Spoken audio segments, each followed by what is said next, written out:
누군가 교회에서 가장 듣기 불편하고 힘든 말이 뭐냐고 묻는다면 아마 대부분의 목회자들은 그렇게 답할 것 같아요. 저 시험 들었어요. 제가 시험 들었다는 게 아니라 그 말을 들으면 그 말을 들으면 사실 가슴이 철렁 내려앉습니다. 답답해지고. 제가 목회를 한 지가 20년 정도 됐습니다. 근데 여전히 그 말은 익숙하지 않아요. 아마도 은퇴할 때까지, 아니 그 이후까지도 아마 그럴 거라는 생각이 들어요. 왜냐하면 참 어렵기 때문에 그래요. 쉬운 경우가 없습니다. 물론 쉽다고 하면 시험이라고 하는 단어로 표시하지 않겠죠. 어려우니까 그것이 밖으로 드러나는 것인데, 그 시험의 내용들은 항상 우리가 약해져 있을 때 다가오고, 또 약한 부분을 아주 정확하고 또 아주 집요하게 그렇게 들어옵니다. 무엇보다도 이제 당사자가 그 시험의 내용을 또 그 과정을 어떤 신앙의 정말 중요한 과정으로 생각하기보다는 그냥 단편적인 어떤 사람과의 관계나 또 내가 맞닥뜨리고 있는 어떤 문제들, 현상들로 치부하는 경우들이 사실 많이 있어요. 그럴 경우 이제 해결책이라고 내놓은 선택들이 오히려 상황을 더 어렵게 만드는 경우들이 사실 많이 있습니다. 그럴 수밖에 없는 것이, 원인에 대한 판단이 잘못되어지면 거기에 대한 해결책이 잘못 나올 수밖에 없잖아요. 그 시험은 예외가 없어요. 이게 목회자냐 성도냐 아니면 새신자냐 헌신자냐 그런 어떤 구분과 그 구별이 없습니다. 그리고 많은 경우 그 시험의 내용들은 개인을 넘어서 공동체에 미치는 영향이 사실 만만치 않습니다. 영적인 측면에서 보면 그러한 시험들은 오늘 본문에서도 나오지만 사단의 주도, 마귀라고 표현되어 있는 사단의 주도에서 유혹함으로 그것을 흔들어댐으로 인해서 우리가 바른 선택을 하지 못하게 함으로 넘어뜨리려고 하는 목적이 있죠. 그것이 때로는 달콤하게 보이기도 하고 뭔가 되게 불편하고 어렵게 만들어가서 벗어나고 싶어하는 어떤 그런 상황들, 문제는 그런 과정들이 우리를 넘어뜨리려고 하는 목적 속에서 진행된다고 하는 거예요. 근데 시험은 또 다른 측면에서 하나님께서 주도하시는 경우도 있습니다. 앞에 이제 사단이 주도하는 것을 유혹이라고 표현한다면, 뒷부분은 하나님께서 주도하시는 것은 테스트, 어떤 그 훈련, 시험 그렇게 표현하기도 합니다. 어쨌든 하나님께서 주도하시는 시험의 목적은 우리가 그 신앙을 점검하고 또 건강하게 세워가게 하시기 위한 목적을 가지고 있습니다. 그 시험의 목적 자체가 우리 신앙의 성숙을 지향하고 있다. 그래서 그 시험은 하나님의 주도 가운데서 우리를 더욱 강건하게 만들어가는 것으로 출발해서 그 과정과 그 목적을 향하고 있습니다. 근데 이제 사단이 주도하고 있는 유혹이라고 표현되어져 있는 시험도 사실 잘 이기면, 그것을 극복해 나가면 한 단계 더 성숙한 모습을 갖게 되는 긍정적인 측면도 있어요. 그래서 제일 불편하고 어려운 것이 시험 들었다라고 하는 말이라면, 제일 흐뭇한 것 중에 하나가 그 시험의 여정들을 잘 극복해 가는 모습과 극복해낸 모습이 가장 귀하고 가장 복된 모습들로 보여집니다. 아마 이제 시험의 그 양면성인 거죠. 사단이 목적하는 바 쓰러뜨리고 넘어뜨리려고 하는 것으로 우리에게 다가오지만 하나님께서 그것을 허락하시잖아요. 그러니까 이건 허락하심이라고 표현합니다. 하나님께서 주도하시는 것과 하나님께서 허락하시는 것의 차이는 분명히 있죠. 그 허락하시는 이유는 그 과정, 그가 그 과정들을 잘 극복해 나가면 그의 신앙이 세워져 갈 것이기 때문에 주께서 그 자리들을 잘 이겨나갈 것을 기대하고 계십니다. 감당할 수 없는 것은 하나님께서 허락하지 않으신다. 우리 워낙 잘 알고 있는 고린도전서 10장 13절 말씀, 여러분 잘 아시죠? 네. 하나님께서 허락하지 않으시면 사단이 유혹하려 무너뜨려 해도 할 수 없어요. 그것이 하나님께서 우리에게 주신 어떻게 보면 특혜이고 은혜인 거죠. 허락되었다라고 하는 것, 그리고 그것이 내 안에 맞닥뜨려졌다라고 하는 그것은 그 부분에 있어서 온전히 하나님께서 인도하심의 과정들을 잘 밟아간다고 한다면 그 안에서 그 길을 찾아갈 수 있다. 약속의 말씀입니다.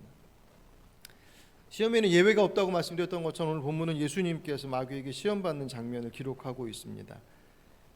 공생애를 본격적으로 이제 사역을 시작하시기 전에 세 가지 시험을 받으심이 기록되어져 있고, 물론 예수께서 당하신 시험의 내용이 우리들이 당하고 있는, 우리들이 맞닥뜨리고 있는 것과 같은 어떤 선상에서 볼 수는 없죠. 그러니까 우리의 경우는 우리 연약함들 때문에 오는, 혹은 그 연약함을 더 강화시키기 위한 하나님의 훈련의 과정이라고 한다면, 예수님은 본격적인 사역을 시작하시는 데 있어서 마치 통과해야 할 어떤 관문처럼 사실 이 과정들을 거쳐 가십니다. 지난주 우리 전사님 수련목 시험 패스해서 이제 본격적으로 목회, 지난 시간도 해왔지만 교단 안에서 이렇게 정해진 과정 안에 들어가는 것처럼 예수님께서 공생의 시작을 하시기 전에 바로 이 과정들을 일부러 들어가시는 것처럼 보여져요. 왜냐하면 오늘 그 1절부터 쭉 우리가 말씀을 봤지만 예수님께서 성령 충만을 입고 난 이후에 요단강에서 세례 가운데 성령께서 임하심, 그 비둘기같이 내려오시는 성령 임하심 가운데 돌아오셔서 광야에서 40일 동안 성령에 이끌리셨다고 그랬습니다. 그러니까 성령에게 이끌리셔서 광야로 가셔서 40일 동안 계셨다. 아무것도 잡수지 아니하시고 줄이셨다고 그랬습니다. 그러니까 이 시험은 예수님의 약함 때문에 온 것이 아니라 어떻게 보면 오히려 예수님이 약함의 자리로 들어가시는 거예요. 그 약함이 육체적인 약함. 40일 동안 금식하셨다라고 하는 것은 예수님이니까 그렇게 잘 그렇게 생각할 수 없어요. 완전한 인간이시기 때문에. 그래서 40일 동안 금식하시는 동안 완전 양극단이었을 거예요. 예수님의 그 영적인 상태는 정말 오롯이 하나님만을 의지할 수밖에 없는 그런, 정말 그 모든 것들이 다.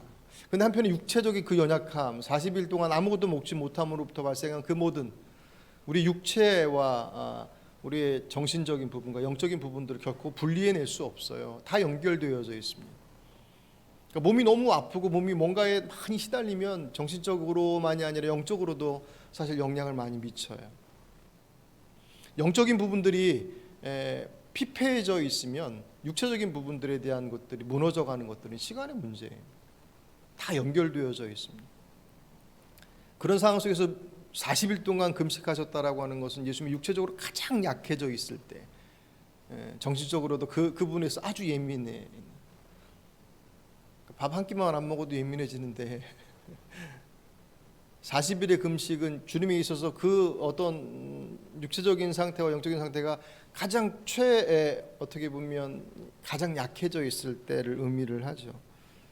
그때 예수님께서 그 세 가지 시험을 통과를 하십니다. 그러니까 그 세 가지의 시험의 내용은 예수님께서 공생애 사역을 하시는 데 있어서 가장 중요한 핵심의 내용들을 품고 있어요. 그러니까 사단은 그것을 통해서 예수님을 넘어뜨리려고 하는 것이고, 그러니까 우리가 언뜻 생각하면 예수님께서 시험을 받으셨, 당연히 이길 수 있는 거 아니야? 그렇게 간단하게 생각할 문제가 아니라는 거예요. 마치 십자가의 죽으심의 모습을 생각하면서 다시 이제 3일 만에 부활하실 건데 그렇게 그 부분에 대한 것들이 그렇게 그냥 이렇게 술렁술렁 넘어갈 수 있는 그런 부분들이 아니라는 거예요. 그 안에서 받아내는 모든 고통과 하나님과의 단절이라고 하는 것에 대한 그 어마어마한 그 고통의 내용이 십자가상에서 부르짖으면서 어찌하여 나를 버리셨나이까라고 하는 그런 외침까지 이를 정도로 하나님과의 그 단절, 잠깐의 단절이지만 그 단절의 그 크기와 그 모습이 얼마나 컸는지를 그 현장 속에서 볼 수가 있습니다. 어쨌든 그 예수님께서 그 과정 속에서 시험 가운데 서셨고, 사단은 그것을 통해서 예수님을 무너뜨리려고 하고, 주님께서 그 자리에서 그것을 지켜내셔야 하는 자리. 그래서 우리가 사실은 더 집중해서 봐야 합니다. 왜냐하면 그것은 예수님이 공생애를 이루시기 위한 단지 그냥 예수님에게만 국한되어진 것이 아니라 이 땅에서 하나님의 뜻을 이루어가는 모든 그리스도인들에게도 동일하게 사실 적용될, 또한 집중해서 공략할 그런 시험의 내용이기 때문에, 그것이 우리들이 약함이라고 하는 어떤 주변 환경과 여건과 서로 다름이라고 하는 모습들 속에서 다양하게 접근해 올 뿐이지, 결국은 이렇게 들추어서 내서 보면 결국 이 세 가지의 내용들 어느 것 하나에 걸려 들어가 있더라는 거예요. 그럼 예수께서 이 과정들을 헤쳐나가시는 과정을 우리가 잘 보면 우리들이 안고 있는 어떤 영적인 어려움의 부분들, 시험의 부분들을, 신앙적인 부분 속에서 이 시험의 부분들을 극복해 나가는 데서 아주 분명한 해결책들을 찾아낼 수 있습니다. 말씀드렸던 것처럼 원인에 대한 부분들을 정확하게 풀어가지 못하면 그 다음에 나오는 해결책은 오히려 해결책이 아니라 더 문제를 복잡하게 만들어가는 경우들이 많이 있기 때문에 그렇죠. 어쨌든 예수께서 첫 번째 받으신 시험의 내용을 보시면 40일 동안 금식하신 그분에게 첫 번째 딱 들어온 것이 돌들에게 명해서 떡이 되게 하라. 가장 직접적인 것이겠죠. 그때 예수님께서 답변을 하시는데 기록된 바라고 되는, 기록된 바는 인용하시는 거예요. 어디 말씀이냐면 신명기서 8장에 있는 말씀을 인용하시는데, 사람이 떡으로만 살 것이 아니요 하나님의 입으로 나온 모든 말씀으로 살 것이다. 이 앞에 부분만 주님께서 말씀하셨지만 뒷과 같이 이렇게 연결되어져 있습니다. 그리고 그 배경은 신명기서 8장의 말씀의 배경은 출애굽기 16장에 이스라엘 백성들이 출애굽한 이후에 그때의 상황이 배경이에요. 홍해를 건너고 나서 그들이 제일 먼저 드러냈던 불만이 바로 배고픔의 부분이었습니다. 먹을 게 없다는 거예요. 200만이나 되는 어마어마한 인구가 어쨌든 자신들이 먹을 것을 다 챙겨서 나오긴 했지만 그것이 떨어지고 난 이후에 그들이 불평하죠. 문제는 그냥 단지 배고프다라고 하는 것에 있지 않고 배고파서 주의 뜻을 잘 못 이루게 못 가겠다는 거예요. 배고파서 못 가겠다. 예전에 애굽에 있을 때는 잘 먹었는데 실제적으로 잘 먹지도 않았거든요. 그럼에도 불구하고 끊임없이 옛 모습을 자꾸 뒤돌아보게끔 만들죠. 마치 옛날엔 정말 좋았었던 것처럼 노예로 살았던 그들의 삶을 해방시켜 자유의 자유로 불어줬음에도 불구하고 그들의 모습들은 끊임없이 옛 것을 추구합니다. 어쨌든 그래서 배고파서 못하겠다는 거예요. 주의 뜻을 따르고 싶은데 목구멍이 포도청이어서 못하겠습니다. 그거 채워지면 할 수 있을 것 같습니다. 그들은 그들의 문제를 자신들의 환경, 외적인 것 때문에 그 일들은 못한다라고 봤을 때 예수님께서, 하나님께서 뭐라고 그들에게 말씀하시냐면 출애굽기 16장 4절에 그때 여호와께서 모세에게 이르시되 보라 내가 너희를 위하여 하늘에서 양식을 비같이 내리리니 백성이 나가서 일용할 것을 날마다 거둘 것이라. 이같이 하여 그들이 내 율법을 준행하나 아니하나 내가 시험하리라. 아멘. 못 먹어서 못 가겠다고 하니 내가 만나를 주겠다. 그리고 나서 뒤에 뭐라고 그러셨어요? 그들이 내 율법을 준행하나 아니하나 내가 시험할 것이다. 먹는 것 때문에 환경이 안 좋아서 못하고 있다고 얘기하고 있지만, 그래 그럼 내가 환경을 열어주겠다. 근데 내가 뭐 가만히 보겠다. 너희들이 정말 그것 때문에 못하는 것인지 아니면 다른 문제가 있는지. 그리고 이제 그 만나를 받았어요. 그 만나를 몇 년 동안 받아먹냐면 40년을 받았나. 광야에서 있었던 시간이 40년이니까. 근데 원래 하나님께서 그들을 40년 동안 광야에서 훈련시키시려고 목적하지 않으셨어요. 가데스바네아에서 처음에 바로 이제 약속의 땅을 눈앞에 두고 하나님께 들어가라라고 말씀하셨음에도 불구하고 그들이 절대로 못 들어간다고 그러죠. 들어가면 다 죽는다고. 그래서 결국 그들은 발길을 돌이켜서 광야의 40년의 삶을 살 수밖에 없었습니다. 그 40년 동안 하나님께서 하루도 빠짐없이 안식일을 제외한 모든 날들 동안 만나를 공급해 주셨지만 여전히 그들은 그 배고픔의 문제가 해결되어지면 다 해결될 것처럼 얘기했지만 전혀 그렇지 않았어요. 동일하게 그들은 저 가운데 그들의 모습들을 여전히 방치해 두었습니다. 문제는 환경에 외부에 있지 않다라고 하는 것. 주님께서 그 말씀을 인용하시면서 너희들에게 필요한 것은 떡이 아니야. 환경이 해결되어지면 그것을 해결할 수 있을 것처럼 보일지 모르겠지만 그게 아니라 너에게 필요한 것은 하나님의 말씀, 하나님 입에서 나오신 말씀, 곧 그 하나님의 말씀이 너희들에게 필요한 것이다. 곧 하나님의 말씀이 필요하다라고 하는 그것은 하나님께서 그 모습을 통하여서 그들의 생명의 길은, 그들이 문제를 풀어갈 길은 그들이 생각하는 것처럼 먹거리의 문제나 다른 눈에 보여지는 것이 아니라 그분께서 인도하시는 길을 따르냐 따르지 않느냐에 있다라고 하는 거예요. 오늘 본문 예수님께 사단이 시험하게, 네가 하나님의 아들이면, 이 오늘 본문을 해석하는 데서 조금 이제 오해의 소재가 좀 있습니다. 만일 하나님의 아들이거든 이 돌들을 명해서 떡이 되게 하라라고, 이 본문만을 딱 보면 네가 하나님 아들이 맞으면 그러면 이 돌들을 가지고 떡으로 만들 수 있을 것 아니냐, 그것으로 내 능력을 한번 증명해봐라 라고 하는 것처럼 보여지지만, 사실 이 원문을 해석하는 데 있어서 조정을 하면 이렇게 풀이가 돼요. 내가 하나님의 아들이어든이 아니라 내가 하나님의 아들이기 때문에 라고 번역이 됩니다. 그러니까 만약 하나님의 아들이면 이렇게 해 라고 풀어질 때는 그것이 하나님의 아들 되심을 확인하고, 그리고 네가 진짜 하나님의 아들 맞냐? 그리고 맞다면 그 능력으로 보여줘라 라고 하는 것을 요구하는 것이겠지만, 그렇지 않고 네가 하나님의 아들이기 때문에 당연히 이 돌을 배고파 죽겠으니 이 돌을 떡으로 만들어서 먹는 것, 그것은 네게 충분히 가능한 것 아니냐라고 하는 것으로, 사단이 시험하는 것은 주님의 능력이 아니라 주님이 가지고 계신 자리 속에서의 능력을 오용하게끔 하는 거예요. 그러니까 이 정도는 네가 할 수 있지 않느냐. 예수님께서 사역하신 내내 동안 하셨던 말씀이 뭐냐면, 내 뜻대로 하는 것이 하나도 없다, 다 아버지 뜻대로 하는 것이다 라고 하시는 말씀을 하셔요. 하나님이신 그분께서 그 하늘 보좌를 버리시고 이 땅에 오신 하나님의 아들이신 그분께서 이 땅에서 하는 모든 사역들을 아버지께서 보내시는 그것으로 하는 것이다 라고 고백을 하십니다. 그러니까 예수님께서 이 자리에서 돌을 명해서 떡으로 만들라라고 하는 그 요구는 하나님께서 이루시고자 하시는 그 본래의 주권에 대해서 네가 능력 있으니 네 방식대로 한번 해봐라고 하는 주권에 대한 도전을 의미해요. 그러니까 첫 번째 시험은 예수님께서 이 땅에 오셔서 그 사역을 하심에 자신의 뜻과 자신의 계획이 아니라, 물론 하나님의 뜻을 받아서 이루는 것이 구원의 일들을 이루시기 위함이기 때문에 거룩한 것은 분명하죠.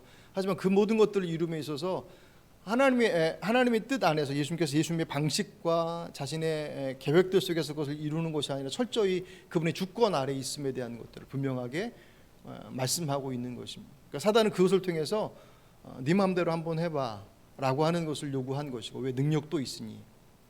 주님께서는 아니야, 능력 있지만 능력 있는 내 주권으로 하는 것이 아니라 아버지의 뜻을 기다리는 것이야 라고 하는 주권에 대한 고백으로 첫 번째 시험들을 해결해 나가십니다. 이 장면을 가장 가까이서 비슷하게 설명할 수 있는 본문이 창세기 3장에 우리가 자주 봤던 그 선악과의 장면입니다. 사실 이제 우리 그 복음서 서신서 쪽에서 보면 예수님을 두 번째 아담이다라고 표현하기도 하지 않습니까? 첫 번째 아담, 첫 아담은 하나님께서 그에게 창조하시고 그 모든 것들을 위임해 주셨어요. 단 하나 안 돼라고 말씀하신 단 하나는 선악과에 대한 것이었습니다. 그것을 통해서 그가 피조되어진 존재라고 하는 것에 대한 것을 인정하고, 그것을, 그 금령을 지킬 때 아담에게 주어진 모든 권한과 모든 것들이 유효하다라고 하는 거예요. 근데 아담이 그것을 넘어서게 되죠. 창세기 3장 22절에 보시면, 여호와 하나님이 이르시되 보라, 이 사람이 선악을 아는 일에 우리 중 하나와 같이 되었으니 그가 그의 손을 들어 생명나무 열매도 따먹고 영생할까 하노라 하시고, 사단이 그들을 유혹할 때, 뱀이 그들을 유혹할 때 뭐라고 그랬냐면, 이거 먹으면 하나님처럼 될 거야 라고 하는. 근데 정말 그들이 그 선악과를 먹고 난 이후에 그들의 눈이 밝아져서 방금 읽어드렸던 22절 말씀처럼 우리와 같이 선악을 아는 일에 하나 되었다라고 표현합니다. 근데 그들이 선악을 알게 되었다라고 하는 것은 진리의 기준 속에서 무엇이 참 선이고 거짓인지에 대한 것을 알게 됐다는 것이 아니라 그들의 기준으로, 자신들의 기준으로 선악을 판단하게 되었다는 거예요.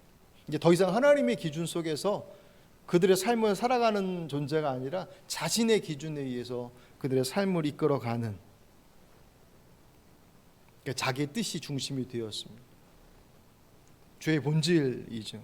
우리 요새 뭐 정치권에서 하도 자주 나오는 그 내로남불이라는, 내가 하면 로맨스고 남이 하면 불륜이라고, 결국 자기 중심이라는 거예요. 차 타고 가다가 깜빡이 켜고 이렇게 차선 변경하려고 그러는데 안 비켜주면 이제 슬슬 화가 나죠.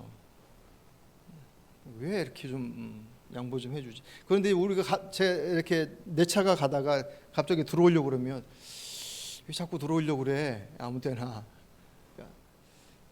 그걸 어떻게 표현하느냐라고 하는 것에 대한 차이일 뿐이지, 결국은 내가 내 필요에 따라서 상황들에 대한 해석들을 만들어가는 것이 자기 중심의 삶의 모습들입니다. 그 일들을 에덴 동산에서 시작함으로 인해서 죄가 이 땅에 들어왔다. 곧 그 죄가 들어왔다라고 하는 것은 그 주권의 하나님의 완전성과 온전함들을 훼손시켰다라는 거예요. 그리고 그것이 다시금 이제 주님께서 이 땅을 구원하시기 위해서 본격적인 사역을 시작하시는 그 첫 자리 속에서 그에게 주님께 시험하였던 첫 번째 모습이 주권에 대한 도전이었습니다.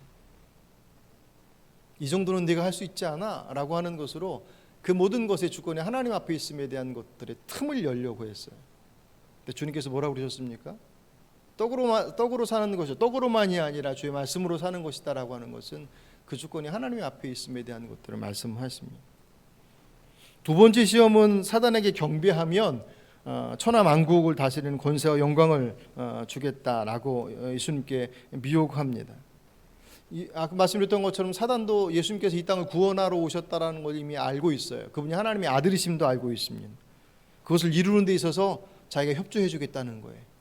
단 조건인데 뭐라고요? 자기에게 경배만 한다면, 내가 쉽게 이 세상을 구원하러 왔으니 이 세상에 대한 권한과 영광을 다 줄 테니까 그다음부터 네가 알아서 해라. 하지만 내게 경배해라. 그러면 내가 그것을 단번에 이룰 수 있도록 내가 도와주겠다라고 얘기합니다. 분명히 예수님께서는 구원하시러 이 땅에 오신 것은 틀림없잖아요. 그런데 그 구원하시러 오신 이 땅에서의 그 목적이 예수님의 독단적인 결정과 선택 속에서 온 것이 아니라 성부 하나님의 계획 속에서 그것을 이루시는 것에 예수님께서 성자 하나님이신 그분께서 그것에 동의하시고 그것에 순종하셔서 오신 것이 성육신의 사건이란 말이에요. 하나님께서 이 땅에서 이루실 그 일들, 그 뜻을 이루음에 있어서 하나님의 뜻이 이 땅을 구원하는 것이다 라고 하는 그것이 하나님의 뜻 가운데서 이루어진 것이에요. 근데 그 하나님의 뜻을 이루는 데 있어서 그 방식들이, 그분의 뜻은, 하나님의 방식들은 십자가와 죽음을 통하여서, 그 고난을 통하여서 그 구원의 과정들을 이루어내시고 죄사함과 그 과정들을 이루어내셔서 구원케 하시고 하나님의 나라를 이루시는 것이 하나님의 뜻이 이 땅에 구원을 이루고 하나님의 나라를 이루는 방식이란 말이에요. 근데 사단은 하나님의 뜻을 실현하는 데서 구원하러 왔으니 구원해, 내가 도와줄게. 하지만 하나님의 방식이 아니라 내 방식들을 따라, 그러면 훨씬 쉽게 이룰 수 있어 라고 하는 두 번째의 이 사단의 유혹은 무엇을 의미하냐면, 하나님의 그에게 있어서 목적을 이루는 데 있어서 수단과 방법들은 그렇게 중요하게 여기지 말라라고 하는 것이에요. 하나님의 주권, 하나님의 뜻을 이룬다라고 하는 것은 그분을 인정하는 것으로만이 아니라 그분께서 말씀하시는 것을 실현하는 현장들 속에서도 이루어지는 것입니다. 그것을 통해서 완전히 이루어지는 것이죠. 내가 하나님 믿는다. 그래서 예수님께서 답변하시길 뭐라고 답변하셨냐면, 오늘 8절에 예수께서 대답하여 이르시되 기록된 바 주 너희 하나님께 경배하고 다만 그를 섬기라 하였느니라. 하나님을 경배하고 섬긴다라는 것은 그분의 뜻을 따르는 것을 의미하잖아요. 수단과 방법을 가리지 않고 그 목적을 달성하는 것은 사단을 섬기는 것과 다르지 않아요. 주의 방식들을 포기하고 그것을 따르는 것이기 때문에, 주님을 경배하고 그분을 섬긴다라는 것은 그분의 뜻에 따라서 이 땅 위에서 그 고난의 길과 그 고통의 여정들을 걸어가는 것, 그것이 하나님의 뜻을 따르는 하나님의 사람들의 이 땅에서 사역의 모습이어야 하고 삶의 모습이어야 한다라는 것입니다. 어느 국악과 교수가 방학을 이용해서 그 전국에 흩어져 있는 무당들을 찾아 나섰다고 그래요. 이 국악을 연구하시는 분들은 이제 쭉 전승해 내려오는 우리나라 고유 이제 노래 가락이나 춤사위를 복원하기 위해서. 근데 무당을 찾아도 세습 무당들을 찾는데요. 이 세습 무당과 강림 무당이 있어요. 학습 무당이기도 하지만 강림 무당은 신이 내려와서 그러니까 귀신이 접해서 그 무당이 된, 그러니까 영험하다 그러죠. 영적인 존재가 들어와 버렸으니까. 근데 세습 무당은 그런 무당이 아니라 배워서 이렇게 학습해서 된 것들이에요. 그러니까는 예전에 뭐 노랫가락이라든가 그런 부분들은 그렇게 전승되어져서 오는 것들을 가지고 있을 확률이 강림 귀신이 임해서 저기가 되는 강림무당하고는 강신무당하고는 다르게 그쪽에서 훨씬 더 많은 자료를 얻을 수 있다라는 거예요. 그래서 이제 방학 때면 되면 이렇게 찾아다녔었는데 깊은 산골 중에서 세습무당이 있다고 해서 가봤더니 강림무당이더래요. 그냥 올까 하다가 어떻게 얘기를 하다 보니 이제 이러저런 얘기를 하다가 물었대요. 어떻게 하다가 무당이 됐냐고 그랬더니 처음에는 얘기를 안 하려고 그러다가 나중에 얘기를 하는데 자기 이름이 정에스더이고 대학교 다닐 때 무당이 됐다고 그 얘기를 하더래요. 정에스더면 그 집안이 어떤 집안인지 알 거 아니에요. 캐톨릭 집안이었었고 그렇게 자라왔었는데 어느 때부터 너무 아프더라는 거예요. 병원에 가도 뭐 병명이 없다 그러고. 근데 계속 마음속에 드는 생각은 촛불 켜놓고 기도하면 나을 것 같다라는 생각들을 계속 그 안에서 계속 들더래요.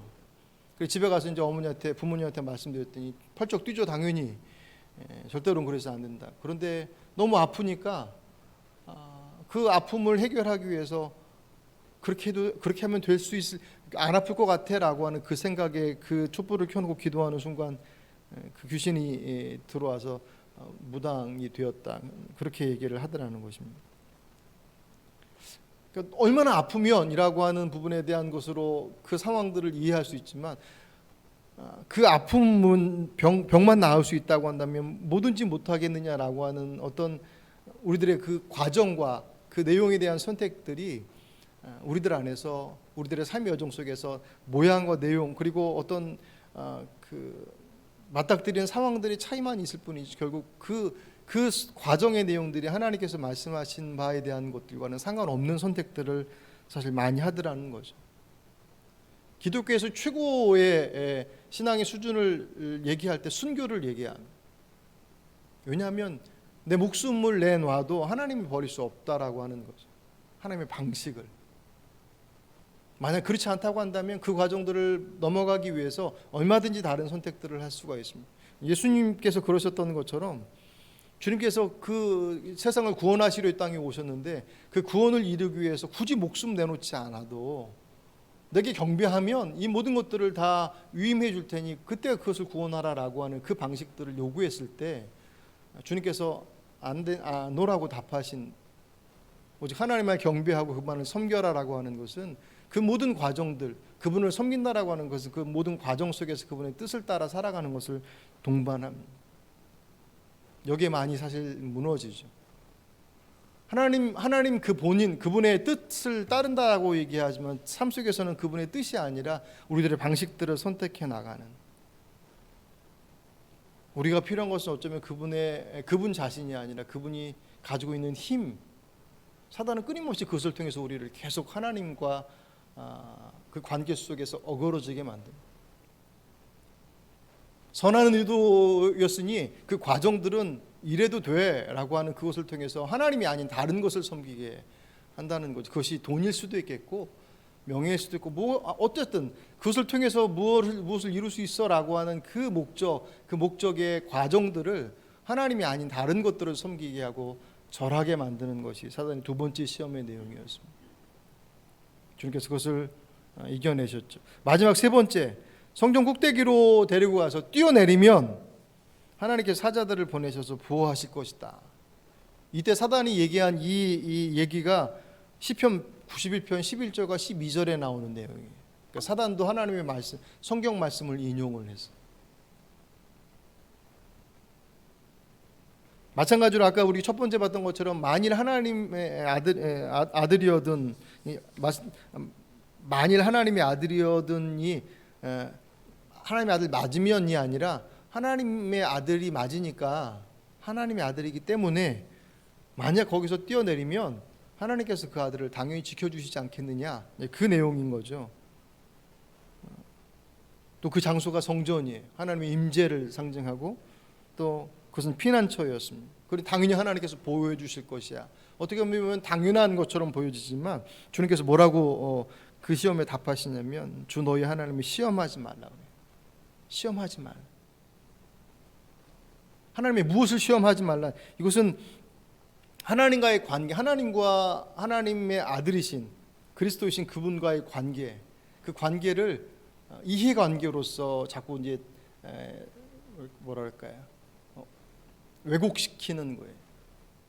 하나님께서 살려주시면, 뛰어내렸는데 천사를 보내서 지켜주시면 하나님께서 사랑하시고 하나님께 책임져 주시는 것이고, 만약에 뛰어내렸는데 지켜주지 않으시면 그 관계 좀 이상한 거 아니야? 라고 생각할 수 있는, 아니 그것에 이미 답하려고 생각하는 순간 하나님께서 우리에게 원하시는 것은 내가 어떤 것을 하면 주님께서 그것에 대해서 반응하시는 것처럼, 혹은 하나님께서 이렇게 해주시면 제가 이렇게 하겠습니다라고 하는 어떤 이해관계로서 하나님과 우리의 관계들을 왜곡시키는 거예요.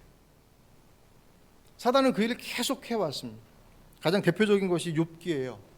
욥기를 보시면 사단이 하나님의 그 회의에 참여했을 때 하나님께서 욥에 대해서 칭찬하시니까 사단이 뭐라고 참소하냐면 1장에 보시면 욥이 어찌 까닭없이 하나님을 경외하리까? 주께서 그와 그 집과 그 모든 소유물을 산울로 두르심이 아니니까. 이제 주의 손을 펴서 그의 모든 소유물을 치소서. 그리하면 정령 대면하여 주를 욕하리이다.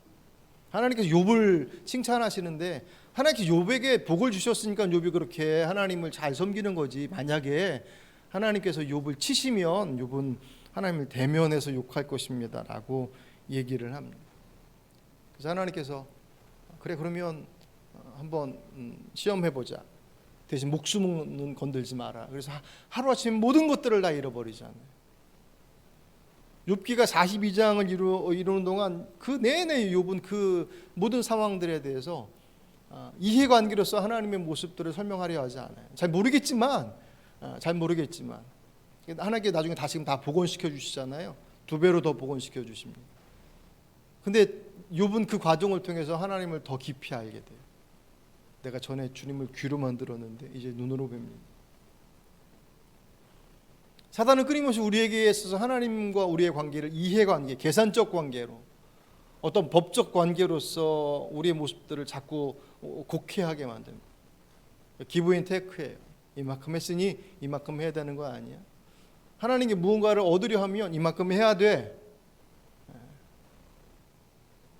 또 하나님께서 이만큼 주시면 또 그만큼 하면 되지 라고 하는 것으로 끊임없이 주고받는 관계로서의 모습들, 계산된 관계로서의 모습, 기계적 관계의 모습들로 우리들을 하나님과 계속 떨어뜨려 내려 합니다. 근데 성경은 끊임없이 하나님께서 우리에게 뭐라고 말씀하시냐면, 구약에서는 그들이 나의 백성이라고 말씀하셨지만 신약으로 넘어와서 내 아들이라고 말씀하십니다. 마태복음 7장 9절에 너희 중에 누가 아들이 떡을 다나는데 돌을 주며 생선을 다나는데 뱀을 줄 사람이 있겠느냐? 너희가 악한 자라도 좋은 것으로 자식에게 줄 줄 알거든 하물며 하늘에 계신 너희 아버지께서 구하는 자에게 좋은 것으로 주시지 않겠느냐? 아멘. 사단은 끊임없이 우리에게서 뭔가 계산적인 것을 하나님과 관계 속에서 그 모든 것들을 풀어내려고 우리 안에 시도들을 해야 됩니다. 그러니까 그렇게 되면 왜 이 정도 했는데 이렇게 주지 않으셔요? 라고 하는 것으로 자연스럽게 넘어가는 거예요. 하나님과 우리의 관계는 그런 계산적 관계가, 이해관계가 아니라, 기브 앤 테이크의 관계가 아니라 부모와 자식 관계라는, 부모와 자식 관계는 사랑과 믿음의 관계잖아요. 그것은 계산으로서 이룰 수 있는 관계가 아니죠. 그죠? 한없이 끊임없이 퍼주어도 그 퍼주는 것들이 아깝지 않은 것이 부모가 자식을 바라보는 마음이, 사랑의 관계이기 때문에 그렇습니다. 부모는 자식을 질투하지 않는다는 말이 있습니다.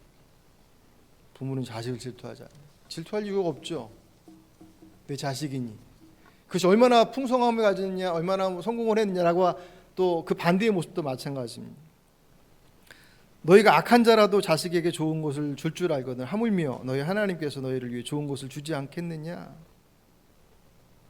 하나님이 시험하지 말라라고 하는 것은 하나님과의 나와의 관계를 그런 이해의 타산으로서 뭔가를 주고받는 관계로서 그렇게 만들려 하지 말아라. 사단은 처음에 죄가 들어왔을 그 에덴 동산에서도 그렇게 똑같이 미혹했어요. 하나님께서 왜 선악과를 먹지 말라고 하셨는지 아냐? 풀어서 얘기하면 저거 먹으면 하나님과 동등해지는 거야. 주님께서 모든 것들을 다 네 마음대로 하라고 하셨지만 저걸 금하신 이유는 그냥 자잘한 것은 너에게 줄지라도 정말 중요한 것은 너에게 주시는 분이 아니야 라고 하는 것을 그분에 대한 이해를 곡해시켜 버렸습니다. 아담이 거기 홀딱 넘어가 버렸죠. 신앙에서 정말 중요한 것은 하나님과의 관계를 정확하게 아는 거예요. 믿음은 하나님이 어떤 분이신지를 아는 것으로부터 출발하는 것입니다. 내가 얼마나 열심히 하느냐, 내가 얼마나 헌신했느냐라고 하는 것은 두 번째 문제예요. 왜냐하면 얼마든지 나의 것을 위해서 헌신할 수 있고 열심 낼 수 있고 수고할 수 있습니다. 그죠? 하나님께서 우리에게 원하시는 것은 열심과 열정의 이유가 도대체 뭐냐라는 거예요. 그분께서 내게 무언가를 더해 주셨기 때문에 내가 그렇게 신앙의 초보의 단계 속에서는 그럴 수 있어요. 하지만 우리들이 신앙의 뼈대가 만약 그렇게 이루어진다고 한다면 그건 대단히 심각한 문제에 봉착합니다. 그분께서 우리에게 만약 법적 관계와 이해관계로 다가오셨다고 한다면 구원받을 수 있는 사람은 아무도 없었어요. 왜?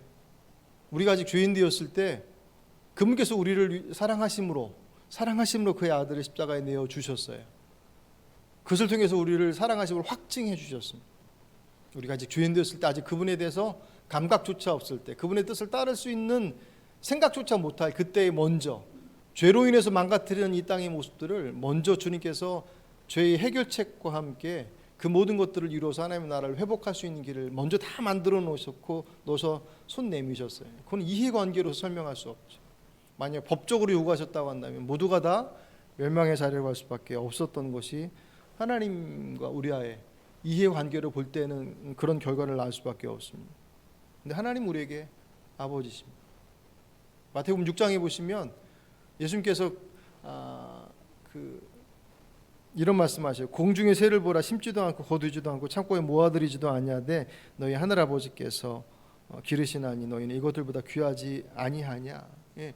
하나님께서 공중에 나는 새를 기르셔요. 하지만 하나님은 그 새들의 아버지가 아니에요.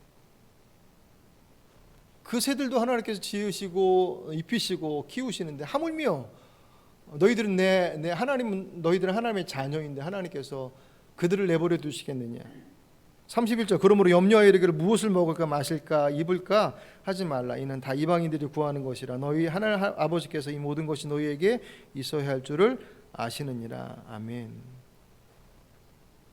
때는 우리는 하나님 앞에 무언가를 해야만 하나님께서 그것을 들어주실 것이다라고 생각합니다. 근데 정말 하나님께서 우리에게 원하시는 것은 내가 무엇을 하는 것, 무엇을 드리는 것이 아니라 나의 모습이죠. 내 마음이죠. 사랑의 관계는 사랑하는 대상이 필요한 것이지 사랑하는 대상이 가지고 있는 무엇이 필요한 것이 아니죠. 그것은 이미 사랑이 아닌 거죠. 내가 누구를 사랑해서 결혼해요. 근데 그 사람 때문이 아니라 그 사람이 가지고 있는 무엇 때문에 결혼한다면 그는 사랑함 때문에 결혼하는 게 아니라 그가 가지고 있는 그 무엇이 필요해서 결혼하는 것이. 그죠? 하나님께서 우리를 사랑하시면 우리가 가지고 있는 무엇 때문에 우리를 사랑하심이 아니라고. 그 사랑을 알기에 우리가 우리의 생명까지도 드리는 수고와 애씀을 하면서도 그것이 내 자랑일 수 없고 내 헌신과 수고가 아니라 오직 주의 은혜입니다라고 고백하면 할 수밖에 없는 것이 그 하나님의 사랑의 크기인데 그것을 알기에 목숨까지 내놓으면서도 전혀 자랑할 수 없고 자랑하지도 않고 그렇게 내색하지도 않지만 하나님께서 우리에게 허락하신 것을 생각한다고 한다면 아까울 수 없고 아깝지도 않죠. 근데 끊임없이 우리 안에서 사단이 주는 우리 안에서의 하나님을 향한 왜곡은 그렇게 안 하니까 하나님께서 안 들어주시는 거야 라고 하는 그렇게 하면 하나님께 들어주실 거야. 그것은 이해관계로서 그분을 오해케 만드는 거예요.